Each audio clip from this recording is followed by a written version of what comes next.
This is the Brewers POSTCAST, your instant game reaction for the Milwaukee Brewers. Part of the Locked On Podcast Network. Your team every day. The Milwaukee Brewers falling to the San Francisco Giants tonight. A close one for the Brewers, but ultimately they do fall short here tonight against those San Francisco Giants by a final score of 4-2. They made it interesting late, but a little too late for the Brewers offense. Welcome in to the Milwaukee Brewers POSTCAST live show. I am your host, Brandon Snide. You can follow me over there on Twitter, X, at Brandon_Snide. You can follow more of my work at WTMJ.com, covering all Wisconsin sports, Bucks, Brewers, Packers, Badgers, as well as your new POSTCAST host here on the Locked On Brewers YouTube channel. No worries. You'll still be able to hear Chuck Freeman on your daily Locked On Brewers podcast, wherever you get those podcasts, Apple, Google, Spotify, and of course, here on YouTube. Excited to discuss the outcomes following the Brewers games over the course of the next few months, and lots to get into tonight. We'll examine the most valuable player from tonight as well as what the turning point was. And I'm curious if your thoughts on the turning point tonight were any different than mine. I think it's kind of rather similar for within most Brewers fans. 4-2 loss tonight in Game 3 of their 4-game set out there in San Francisco. As always on the program, feel free to chime in with your thoughts here on the live YouTube chat. We will dive into what your thoughts are, how you're feeling in another Brewers road loss. Tonight's POSTCAST show is brought to you by wonderful Pistachios. Get snackin and get crackin with the snack that packs a protein punch. Visit wonderfulpistachios.com to learn more. And Supply House, also sponsoring the program tonight. Get all the supplies you need from the site made for skilled trades, Supply House. Whether you're in plumbing, HVAC, or electrical work, Supply House is the reliable way to order products online. Again, lots to get to for this game tonight. A 4-2 loss for the Milwaukee Brewers. More offensive inconsistency from our team once again on display tonight. But I think you got to give some credit to Logan Webb, the starting pitcher for the Giants tonight, who dominated the Milwaukee Brewer hitters all night. But again, like we saw on Monday when the Brewers went up against Robbie Ray, they had opportunities, the Brewers did, offensively, but they just couldn't capitalize. The second inning, they had the bases loaded, Jackson Chourio striking out, failing to get anything across the board. And that's kind of been the story for this Brewers offense throughout the early part of the season thus far. Logan Webb, you had him on the ropes in that second inning, but 6 1/3 innings, no runs, and 6 strikeouts. So another one of those where it's just you go back and you look at exactly where this game went wrong for the Brewers or where it went right for the Giants. And it's hard not to pinpoint to when you got these guys on the ropes early and often, and you got bases loaded, and we'll get into Jackson Chourio here shortly. You got to be able to capitalize on those if you're going to be a good, consistent, winning baseball team. And furthermore, if you're going to be a good, successful, winning baseball team on the road, you have to capitalize in those moments. And the Brewers just failed to do that. Another easy night of selections when it comes to the turning point in this one. Time to reveal where the game was won or lost. It's the turning point. Last night, it was the 6th inning for the Milwaukee Brewers where they poured in 8 runs. They eventually go on for that 11-3 win. Tonight, it was the 6th inning for the Giants. 4 runs, a rare Bryce Terrain error at second base. A Wilmer Flores, man, is he a thorn in the Brewers' side. A 2-run RBI single to get things going for them. And essentially, that was the beginning of the end for the Brewers as they failed to get anything going after this. Let's get to some of your thoughts here on the YouTube channel. Again, if you have thoughts, comments, concerns, feel free to drop them in on YouTube. We'll see as many we can get, as many as we can. We'll get them in. And this one goes to Nicholas. It's early, but Yoho has been brought up too early. ? Control seems off. I don't know your thoughts. It has. It could be a couple of different things. I think with Yoho, the stuff is obviously there. He has it. He's shown it. I think with him, it's just you could tell, especially early in, I think it was Monday when he made his debut, little worked up, little amped up, had to slow the game down for him with Chris Hook coming out there. So I think for him, it's just a feel thing. The stuff is obviously there. And I don't have the concern for Yoho really whatsoever as of yet. Go over to Christian here. The only consistent hitter to start the season has been Terrain. Everyone else has either had moments or have been just plain bad. I think, Christian, you nailed it right there, man. I think that's exactly it. And I think you could start to point at Bryce Terrain as being right now very, very, very early in the season. And I understand that. And you got Christian Yelich, a former MVP, and you got Jackson Chourio, another fantastic player, especially at the plate. Bryce Terrain has been your best overall player at the plate thus far. He's 10th in MLB in hits. He's scoring runs tonight. He was the only offense for the Brewers with the RBI double in the 9th inning, given the opportunity to tie that game with one out on second and third. And you had your two, arguably best hitters. You had your 2 and 3 hitter coming up to the plate, and Jackson Chourio and Christian Yelich. And Jackson Chourio just struggling tonight, 0 for 5 with 3 strikeouts for Jackson Chourio. Again, second inning, he came up with the bases loaded. He struck out. There's 2 outs in that inning. But you got to get more out of those two, especially late in the game when you have an opportunity to either take the lead or tie. And they just haven't, had the opportunity to do that. And again, Jamie chiming in on YouTube, Chourio has to come through there in the 9th, plain and simple. I think at the very least, you got to put the ball in play, right? You have to. And again, 0 for 5, 3 strikeouts for Chourio. It's uncharacteristic of him. I think an 0 for 5 night is going to be one of those nights. Obviously, opening day, he was 0 for 5. But I think that's, there's not going to be many of those for Jackson Chourio. But again, that you're right in the 9th inning, and that's your guy, in the 2 hole, and then Christian Yelich right behind him, and you're not able to get anything going. That's how you can point to winning and losing, not only in the regular season, but when it comes time to the playoffs. And we saw it last year and years prior that these guys have got to have situational hitting and have that clutch hitting, situational hitting. And they just haven't had it this year so far, outside of some big games where they have scored lots of runs. I mentioned this guy's name at the beginning of the show, and I don't think it's going to come to a surprise as anybody, to anybody when we began the show. But I want to find out who you think the player of the game should be. But before we do all of that, of course, we have to give it up for our wonderful sponsors for this show. Looking for a snack that's both delicious and nutritious? Check out Wonderful Pistachios. I mentioned them at the beginning of the show. The fact that they're just easy, you can grab and go. I have 5 kids at home, guys. I don't know about you. We're at volleyball practice. We're at baseball practice. We're after school programs. I'm in between work and going to games and whatnot. Grabbing a bag of those and being able to just snack and go, and a healthy snack, it's absolutely fantastic. So check out wonderfulpistachios.com. Get snacking and get cracking with the snack that packs a protein punch. Visit wonderfulpistachios.com. Also brought to you by Supply House. Get all the supplies you need from the site made for skilled trades. Supply House, plumbing, HVAC, all my electrical work, guys. Supply House is the reliable way to order your products online. Join the Trademaster program today at supplyhouse.com/TM and start ordering plumbing, HVAC, and electrical supplies with just a few clicks. Please use promo code SH5 for 5% off your first order. That's supplyhouse.com. All right, mention this guy's name at the beginning of the show. It's time to reveal the player of the game.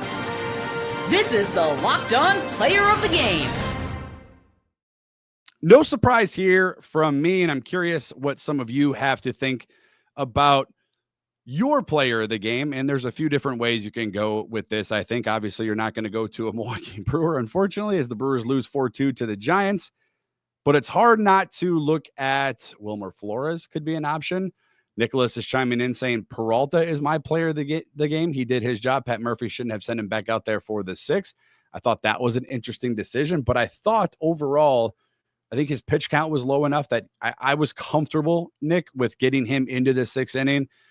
Peralta giving up the back-to-back singles, and then the walk kind of was, that spelled trouble, obviously. And then Nick Mears came in and surrendered that that 2-run single that really opened the game up for the Giants as they, win 4-2 eventually. But I'm going to go on the other side. I'm going to go with Logan Webb, 6 and a third inning of scoreless baseball.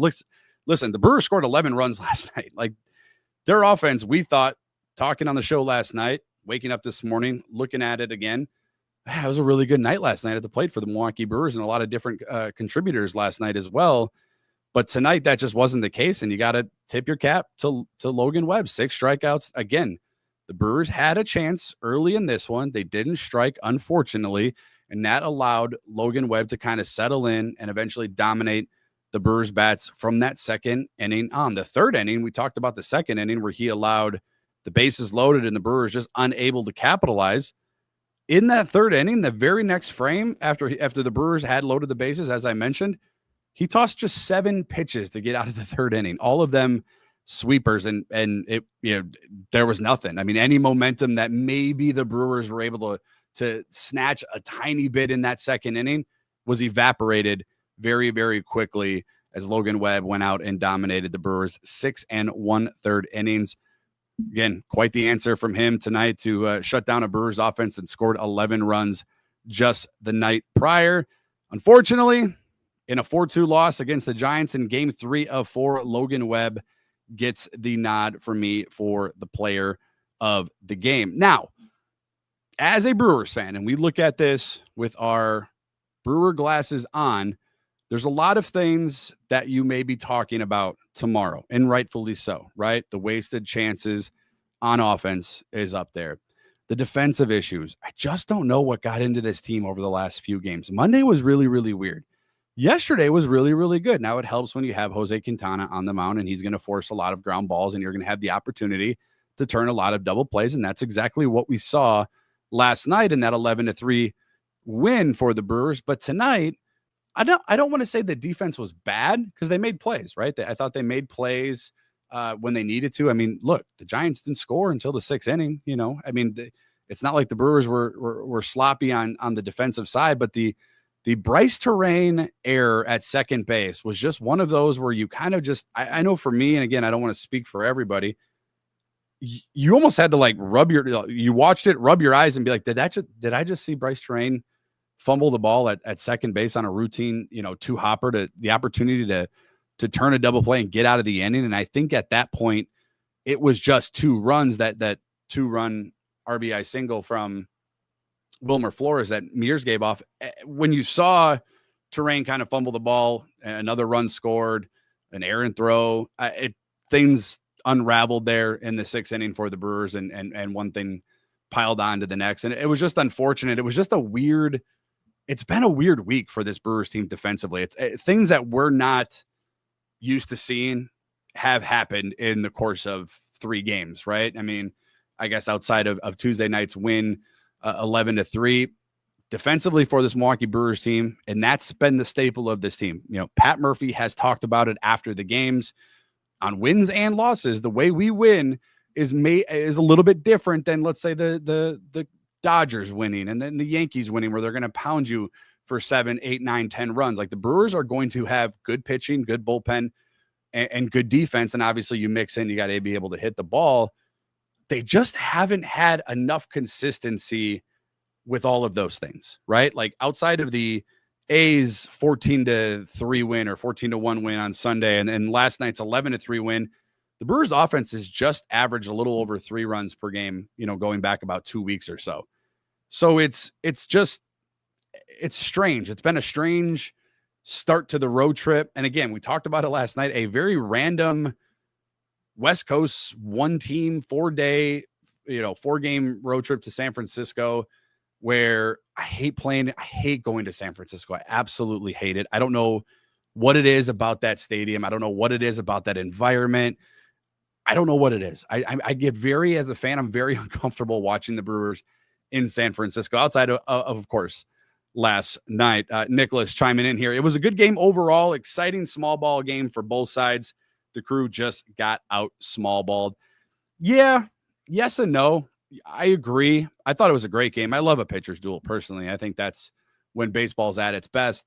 But I think that, outside of that 6th inning starting poorly for Freddie Peralta, this is a pitcher's duel, right? Like this was, guys were failing to get on base or failing to get hits. It was really slow going up until that 6th inning. And then really after that, it was, the Giants were in cruise control over the Brewers up until the 9th inning where they got some action on the base pass. And obviously Bryce Terrain hit that ground rule double. So it's unfortunate, but the Brewers do end up losing 4-2. I did mention that there might be a few things you guys may talk about tomorrow as you wake up and maybe you head to work and the NFL draft is getting ready to kick off. There's a lot of things surrounding this Brewers team that you may be talking about, but this is what I'll be talking about tomorrow. This is what you'll be talking about. So if you guys didn't stay up, and I appreciate all of you that did stay up and you're chiming in over there on the YouTube chat, there's a whole bunch of you. We got Nicholas, we got Christian, Jamie, Jason. Thank you guys so much for chiming in. Jason with the no-run support yet again for Freddie. Disappointing loss, but we go again tomorrow. That's absolutely right. Thanks again, Jason. Thank you for chiming in. I agree with you. And again, outside of the people that are tuning in live here, some of you will listen to this in podcast form. And if you didn't stay up for this one and wonder, how did this Brewers team on Tuesday night go from 11 runs, 8 of them in 1 inning, to just having 2 runs tonight? And if you're wondering that question, I'm with you there as well. And that's what I'll be talking about tomorrow. Inconsistency on the offensive side of this Brewers team. Unfortunately, it just continues. With the loss tonight, they dropped a 4-8 on the road. The 9th inning did get interesting. I'll give them credit. There's never going to be a quit in any team that Pat Murphy is running. The Brewers didn't quit tonight. That was, obvious. They had an opportunity to tie or take the lead in the 9th inning with Jackson Chourio and Christian Yelich up to bat with guys on 2nd and 3rd, and they just were unable to. Jackson Chourio striking out in the top of the 9th inning, his 3rd strikeout of that game, and Christian Yelich with the ground out to 2nd.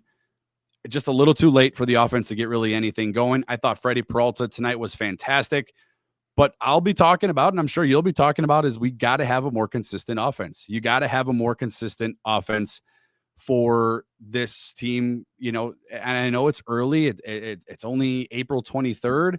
They're 13-12. They've had a lot of injuries, especially when you look at the pitching and the starting rotation. But at some point, you got to create consistent offense. And we have seen it when this Brewers team is able to create any kind of consistency in any game, especially on the offensive side of the ball. More than not, they're winning that game and they're creating havoc on the base pass and they're putting pressure on opposing defenses and starting pitching. And Catch has a comment, why can't Chourio lay off the slider? You know what? When a lot of people were, kind of pounding their fists on the table about Chourio needs to take more walks, Chourio needs to be a little bit more patient, I was going the other way. And I was saying hitters hit, hitters swing. That's who he is. I think I'm slowly coming to the other side of, like, he's got to develop some patience. And I know Pat Murphy has talked about it, and he wants him to take a little bit more walks, be a little bit more patient, especially in these, high leverage situations. They're not, a pitcher's not going to come into a game and throw a fastball in the zone to Jackson Chourio more times than not. It's going to be something off speed. It's going to be something out of the zone. And I think he'll get there. Again, he's a young player. He's right here, not even, I guess, a full year, in the majors. So I'm not worried about him as far as the plate goes, but I do want him to be a little bit more patient at the plate. And Jamie, over there on the YouTube chat saying, you made a great point. It's the consistency factor. We just haven't clicked to hit our stride yet. It will happen at some point. It is still early. I agree with you. You just don't want it to be too late, Jamie. And I think that's something that we can all agree on, right? The Cubs beating the Dodgers again tonight. They quietly swept the Dodgers. I believe they have now beat them 5 out of 7 times. They've played them a lot recently. So the Cubs are winning. The Reds get a win tonight. The Cardinals get a loss. The Brewers obviously lose tonight 4-2. But again, it is still early. Jamie, you're absolutely right. I think there's things that, can be worked out and hashed out. And again, this team is still not fully healthy. A few people still making their way back, especially to the starting rotation. And Caleb Durbin has been, a real nice, I wouldn't say surprise, but he's been a welcome sight, especially at third base offensively and defensively, and they just brought him up, a week ago. So a lot of things still to happen for this Milwaukee Brewers team. So it's not all over yet, but if you're going to be talking about something tomorrow, at least for me, it's going to be, you got to create a little bit more a consistency, especially offensively. And now defensively, I'm not entirely too worried. It was a very strange week so far. It's only been 3 games, but a very strange week nonetheless. And again, it is early, 13-12. I think if you were to ask me back in February and you would say, Freddie Peralta at one point is going to be your only healthy pitcher on the starting rotation, but you'd be a game over 500. I think a lot of us would probably say, where can I sign? Because I'll take that. I did want to end on a few positive notes, because I think like a lot of this kind of, when you lose, it can be a little bit negative. So I did want to end on two positives before we get going on the postcast show tonight. There was a moment where William Contreras, there was a single hit to right field. Contreras tried to go from first to third. He was thrown out. That wasn't the positive. Obviously, you don't want that to make the out at the second out at third base. It looked like he hurt his back. He grabbed his back immediately. He walked off the field a little gingerly, was pointing to his back, went down to the trainer's office, but very next inning was back out behind the dish. Something to monitor going forward, something to definitely keep your eye on. But I think if you're going to look at anything positive tonight, it's that. I got 2 more because I actually just thought of one more. The second one, Brian Hudson. We had talked about him last night, him and Yoel Payams coming in like non-leverage situations and still looking a little shaky. Brian Hudson tonight, 3 up, 3 down. You got to start somewhere. You got to stay somewhere positive with Brian Hudson. I think that's where we're at, on the positive side when it comes to Brian Hudson. And the third thing, I think the conversation right now is he's your best player. And I know he had an error at second base tonight, but over the last few weeks, he's been your best player. Bryce Terrain, once again, bringing it. 3 for 5 at the plate, 2 RBIs. He had that ground rule double in the 9th inning, giving the Brewers an opportunity to hopefully take the lead or tie the game up at the very least. They obviously failed in a 4-2 loss. But Bryce Terrain has been absolutely fantastic, way better than I expected when Bryce Terrain began the season. And we broke down a little bit of his numbers last night versus his start last year. And he has been everything that this Brewers team needed and more. And I hope consistently he'll be able to develop that over the course of the long season. That'll do it though for tonight's program. I appreciate you guys, Nicholas, Catch, Jamie, Jason, DMH, trying to make sure I get everybody that's on the live stream. Thank you guys for chiming in with your thoughts. Thank you guys. If you're watching this tomorrow morning or tomorrow afternoon, when you wake up, I appreciate you guys tuning in to the Locked On Brewers postcast. Remember, you can get all of our content wherever you get your podcasts, Apple, Google, Spotify, all of those good things. And again, you can get everything, obviously, right here on YouTube. If you're not subscribed to the channel, ladies and gentlemen, please, please, please do me a favor, do yourself a favor, hit that subscribe button. It's a simple little task, but it helps us out so much being able to grow this channel to help get this Milwaukee Brewers content out to all of you Brewers fans.